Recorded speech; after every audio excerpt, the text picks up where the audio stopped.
नमस्कार, स्वागत आप सभी का। आप देख रहे हैं यूपी विशेष। मैं हूं आपके साथ तुषार कौशिक। प्रवासी श्रमिकों के लिए यूपी सरकार ने कमर कसी है और अब हरियाणा से यूपी पहुंचेंगे 30,000 प्रवासी कामगार श्रमिक। यूपी के प्रवासी कामगार श्रमिकों को सुरक्षित वापसी में जुटी है सरकार। दिन रात काम कर रही है यूपी परिवहन निगम की 10,000 से ज्यादा बसें। अब तक 56 ट्रेनों में गुजरात, महाराष्ट्र, कर्नाटक, पंजाब से आए प्रवासी कामगार, आंध्र प्रदेश, केरल राज्यों से अब तक आ चुके हैं 70,000 प्रवासी श्रमिक। सभी को खाद्यान्न पैकेज और भरण पोषण भत्ता देकर किया जा रहा है होम क्वारंटाइन। महाराष्ट्र, गुजरात, पंजाब, कर्नाटक, केरल, तेलंगाना से श्रमिकों को लेकर आ रही हैं 79 और ट्रेनें। सीएम योगी आदित्यनाथ ने टीम 11 के साथ बैठक में स्पष्ट निर्देश दिए हैं। सुनिश्चित कराएं सभी प्रवासी श्रमिकों को सुरक्षित लाने की व्यवस्था। मेडिकल चेकअप के बाद खाद्यान्न और भरण पोषण भत्ता देकर घर तक पहुंचाएं। अगर बीमारी के लक्षण हैं तो तत्काल अस्पतालों में उपचार दें। किसी भी प्रवासी कामगार श्रमिक को ना होने दें किसी भी तरीके की असुविधा। कोरोना वॉरियर्स को पूरी सुरक्षा के साथ श्रमिकों को मिले पूरा सम्मान। वहीं सीएम योगी आदित्यनाथ ने प्रवासी कामगारों श्रमिकों से अपील की है। कहा, प्रदेश में कोई भी कामगार श्रमिक को प्रदेश या प्रदेश से बाहर वो पैदल, साइकिल या दोपहिया वाहनों से ना चले। प्रदेश सरकार सभी राज्य सरकारों से समन्वय स्थापित करते हुए उनकी सुरक्षित वापसी की पूरी तैयारी को आगे युद्ध स्तर पर बढ़ा चुकी है। इसी का परिणाम है कि 56 ट्रेनों से 70,000 प्रवासी कामगारों और श्रमिकों की सुरक्षित वापसी पूरी हो चुकी है। 79 ट्रेनें आज से कल तक प्रवासी कामगारों और श्रमिकों को लेकर उत्तर प्रदेश पहुंच जाएंगी। यह कार्रवाई निरंतर आगे बढ़ रही है। पैदल या साइकिल से चलना उनकी सुरक्षा या स्वास्थ्य के लिए खतरा हो सकता है, इसलिए कोई भी पैदल या दोपहिया वाहन या साइकिल से नहीं चलेगा। तो सीएम योगी आदित्यनाथ ने टीम 11 के साथ बैठक की और ये निर्देश दिए हैं कि किसी भी कीमत पर कोई भी व्यक्ति जो श्रमिक और मजदूर है अपने घर वापस जा रहा है उसको कब कष्ट नहीं होना चाहिए, कोई परेशानी नहीं होनी चाहिए। इस पर सीएम योगी आदित्यनाथ ने यह भी कहा है कि सभी की सुरक्षा भी सुनिश्चित हो। अगर क्वारंटाइन करना है क्वारंटाइन कीजिए, जांच ज्यादा करनी है जांच कीजिए, थर्मल स्कैनिंग सभी की कीजिए। एग्जीक्यूटिव एडिटर अवनीश विद्यार्थी हमारे साथ जुड़ के। अवनीश जी, देखें, हजारों की संख्या में श्रमिक कामगार वापस अपने घरों को पहुंच रहे हैं। ये जरूरी है कि लापरवाही न बरती जाए प्रशासनिक अधिकारियों की तरफ से और सभी की जांच हो। ये बात योगी आदित्यनाथ भी बखूबी समझ रहे हैं। बिल्कुल, और इसके लिए करीब 1.5-2 घंटे तक चली इस बैठक में, समीक्षा बैठक में लगातार उनका फोकस था कि जो इतनी बड़ी संख्या लौटी, करीब 70,000 का आंकड़ा है जो अलग अलग ट्रेनों के माध्यम से, बसों के माध्यम से उत्तर प्रदेश में वापस लौट करके आए हैं प्रवासी उत्तर प्रदेश के लोग। इसमें सबसे बड़ी बात यह कि बसों की बड़ी भूमिका है। 10,000 से ज्यादा बसें लगाई गई हैं, न सिर्फ दूसरे स्टेट से यूपी में वापस लाने की प्रक्रिया के दौरान, बल्कि जिन रेलवे स्टेशन पर ये गंतव्यों पर पहुंच रहे हैं वहां से उनके अपने निजी गंतव्यों तक पहुंचाने के लिए भी जो उत्तर प्रदेश राज्य परिवहन निगम की बसें हैं वो बड़ी संख्या में लगी हुई हैं और वो लगातार सेवारत हैं। पहले कोटा से छात्रों को लाया गया, फिर प्रयागराज से जो तमाम प्रदेश भर के जो प्रतियोगी परीक्षाओं में काम करने वाले छात्र थे उनको लाया गया और उसके बाद फिर माइग्रेंट्स को अलग अलग प्रदेशों से वापस उत्तर प्रदेश लाया गया। बड़ी चुनौती थी और आज ही जो है कई दूसरे राज्यों से प्रवासी पहुंचने वाले हैं वापस उत्तर प्रदेश। और इसके अलावा 59 ट्रेनों के माध्यम से ये लोग सारे पहुंचेंगे। तो जिन जिन जिलों में गंतव्यों पर ये ट्रेनें पहुंचने वाली हैं वहाँ जिला अधिकारी, दूसरे स्तर के जो अधिकारी हैं खुद मौके पर मौजूद होकर के इन प्रवासियों को रिसीव करेंगे, साथ ही साथ उनके खाने पीने का इंतजाम करेंगे, राशन की किट उनको देंगे, उनका मेडिकल ट्रीटमेंट करवाएंगे। तो पूरे प्रोटोकॉल जो उत्तर प्रदेश सरकार ने बना रखा है कोविड-19 के लिए, उस पूरे प्रोटोकॉल का पालन करते हुए उनको 14 दिनों तक क्वारंटाइन करके रखा जाएगा। उसके बाद फिर वो अपने घरों को जो है वो जा सकेंगे। जी ठीक है, चलिए, बहुत बहुत शुक्रिया हमसे जुड़ने के लिए। तो सीधे तौर पर ये तमाम जो श्रमिक पहुंच रहे हैं और लगातार ये श्रमिक पहुंच रहे हैं, 30,000 प्रवासी कामगार ऐसे हैं जो कि उत्तर प्रदेश लौटे हैं। फिलहाल दिन रात काम कर रही है सरकारें, प्रशासनिक अधिकारी, रोडवेज की बसें, ट्रेनें, सभी के संयुक्त प्रयास से ये संभव हो सका है। तो वहीं लखनऊ से खबर कि यूपी मेडिकल सप्लाई कॉर्पोरेशन पर फिर एक बार सवाल उठे हैं। चिकित्सा शिक्षा विभाग के लिए 121 वेंटिलेटर खरीदने का मामला है। वेंटिलेटर खरीद मामले में फिर से चर्चा में आया कॉर्पोरेशन। चहेती कंपनी को टेंडर देने के लिए अनिवार्य कर दिया गया एक स्पेसिफिकेशन।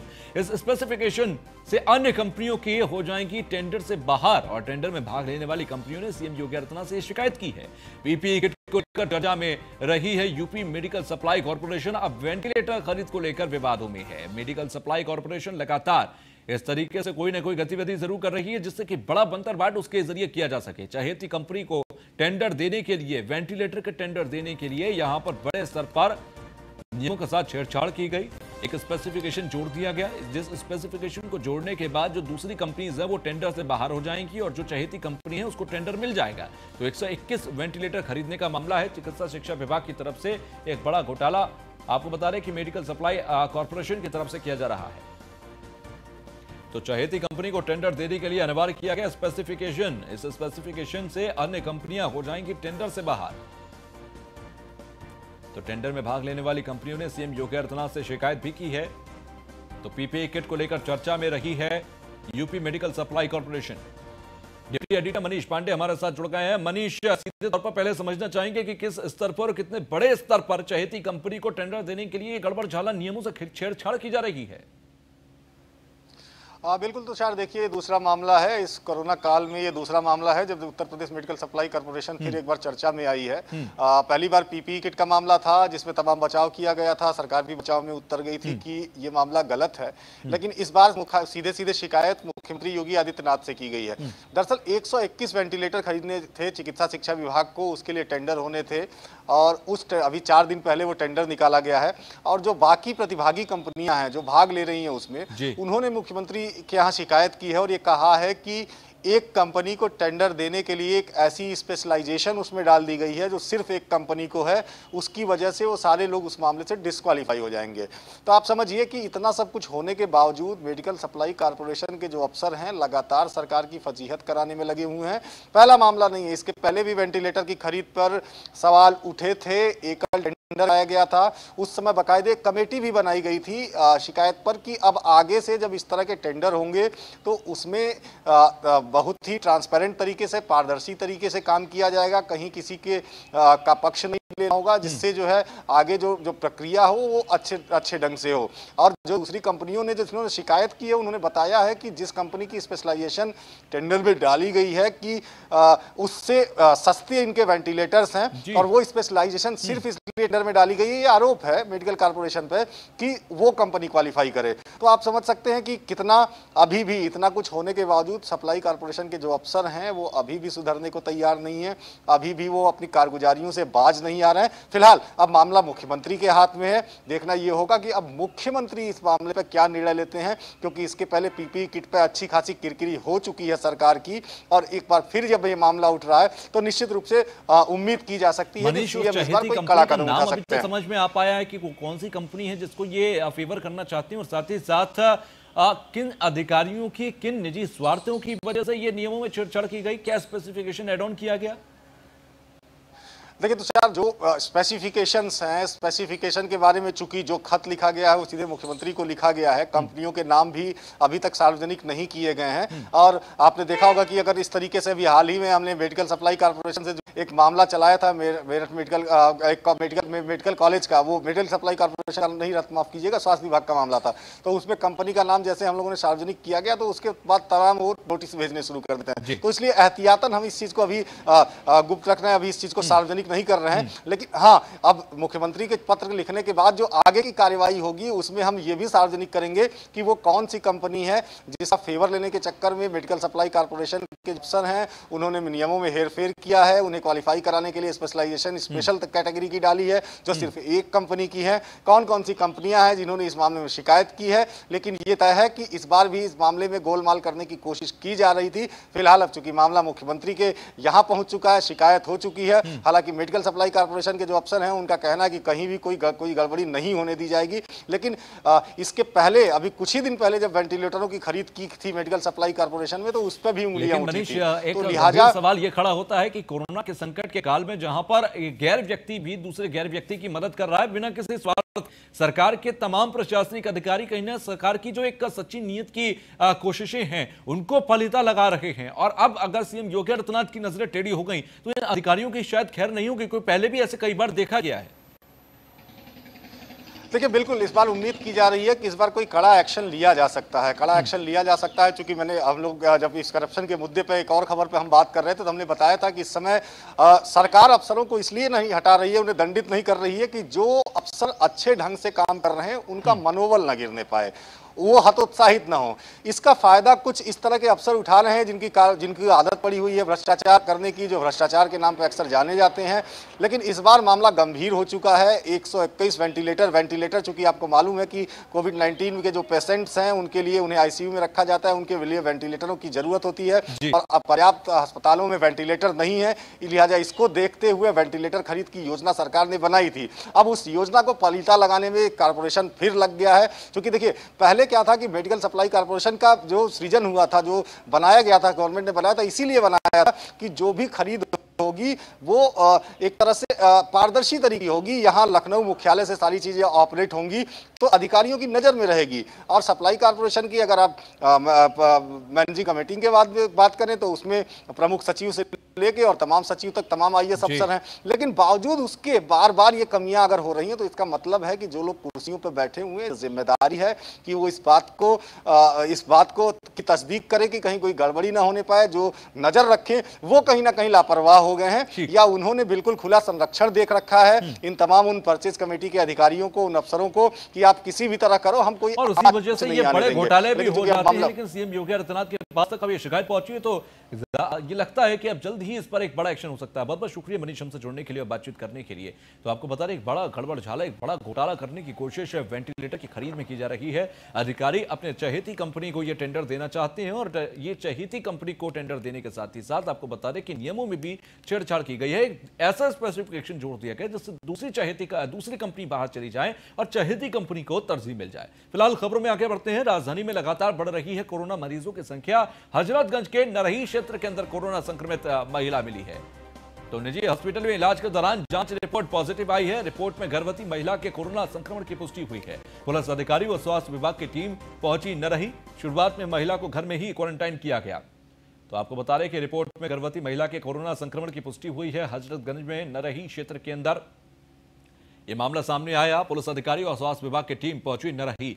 रिपोर्ट में गर्भवती महिला के कोरोना संक्रमण की पुष्टि हुई है। शुरुआत में महिला को ही क्वारंटाइन किया गया। हजरतगंज के नरही क्षेत्र के अंदर मिली कोरोना संक्रमित की संख्या फिलहाल निजी हॉस्पिटल के अंदर ये जानकारी मिली। रिपोर्ट में गर्भवती महिला के कोरोना संक्रमण की पुष्टि हुई है। संवाददाता नीलेश चौहान हमारे साथ लखनऊ से जुड़ गए हैं। नीलेश, निजी हॉस्पिटल में इलाज के दौरान जांच रिपोर्ट पॉजिटिव आई है इस महिला की, क्या जानकारी मिल पाई है?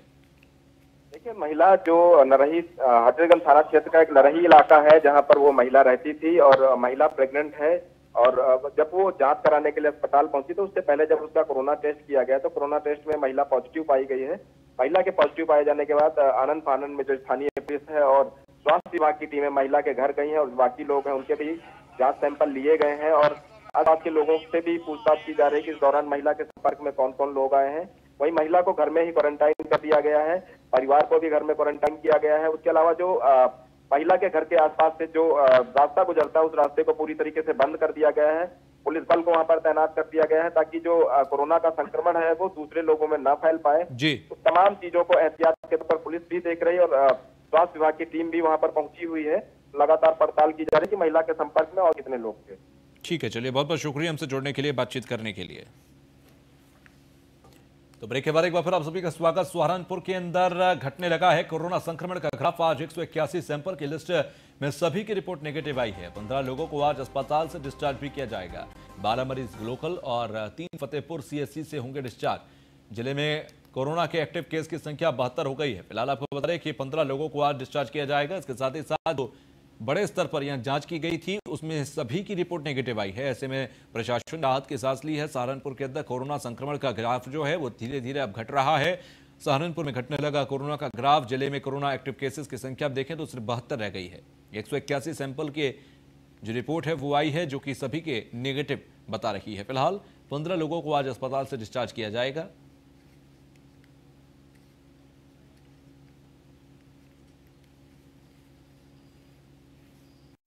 प्राप्त हुई है जिसमें सारे नेगेटिव हैं। इसमें से हमारे 15 केसेस आज हम लोग डिस्चार्ज कर रहे हैं, जिसमें से कि 12 केसेस लोकल से और 3 केसेस फतेहपुर सीएचसी से जाएंगे। अब हमारे यहाँ रिमेनिंग केस 72 रह जाएंगे जो एक्टिव कोरोना पॉजिटिव केस है। गौरव सैनी संवाददाता हमारे साथ जुड़ गए हैं। गौरव, 15 लोगों को आज डिस्चार्ज किया जाएगा। इसके साथ ही साथ देखें ज्यादातर जो भी 181 में टेस्ट किए गए उनकी रिपोर्ट भी नेगेटिव आई है। राहत की सांस ले रहा होगा प्रशासन? जी बिल्कुल, देखिए मैं आपको बताना चाहूंगा कि सहारनपुर में लगातार अब 3 दिन हो गए, 3 दिन से राहत की खबर मिल रही है। इससे पहले भी कल 9 लोगों की रिपोर्ट जो आई थी नेगेटिव हुई। आज 181 लोगों की जो रिपोर्ट आई है वो भी बिल्कुल नेगेटिव आई है। तो कहीं ना कहीं देखा जाए तो इसमें प्रशासन भी सांस की रास ले रहा है, प्रशासन को भी बड़ा सुकून मिल रहा है नेगेटिव रिपोर्ट आने के बाद। लेकिन कहीं ना कहीं देखा है तो अभी भी 350 लोगों की रिपोर्ट बाकी है जो आनी है। बात अगर करें तो आज 15 लोगों को डिस्चार्ज भी किया गया है, कल 33 लोगों को डिस्चार्ज किया गया था, आज लेकिन 15 लोगों को डिस्चार्ज किया है, जिनको कि 12 लोगों को global university global medical college से और 3 लोगों को फतेहपुर CHC से डिस्चार्ज किया जा रहा है। ठीक है, चलिए बहुत बहुत शुक्रिया हमसे जुड़ने के लिए।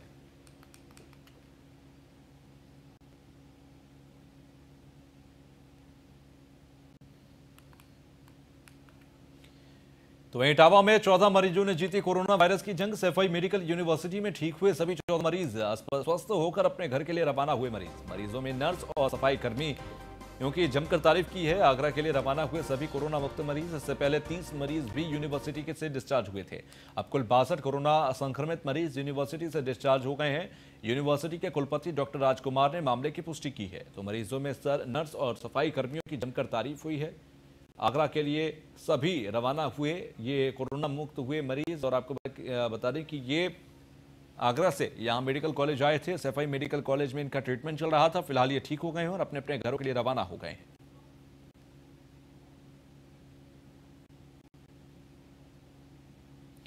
संवाददाता चंचल दुबे हमारे साथ जुड़ गए हैं। चंचल, इटावा के अंदर जो 14 मरीज थे सैफई मेडिकल कॉलेज में, वो डिस्चार्ज हो गए हैं। किस तरीके की बातें वो करते नजर आए जब डिस्चार्ज हुए? सर, आपको बता दूं जो 14 मरीज थे उनको सैफई विश्वविद्यालय से डिस्चार्ज किया गया है और इससे पहले 30 मरीजों को डिस्चार्ज किया था और पूर्व में 3 मरीज, टोटल मरीज जो हैं वो 62 मरीजों को डिस्चार्ज कर दिया गया है और 8 मरीज जो हैं अभी सैफई मेडिकल हॉस्पिटल में भर्ती हैं और बराबर जो डॉक्टर हैं उनमें खुशी का माहौल दिख रहा है क्योंकि जो मरीज जो भी भर्ती थे वो ठीक होकर बराबर आगरा के लिए रवाना हो रहे हैं। ठीक है, चलिए बहुत बहुत शुक्रिया हमसे जुड़ने के लिए चंचल।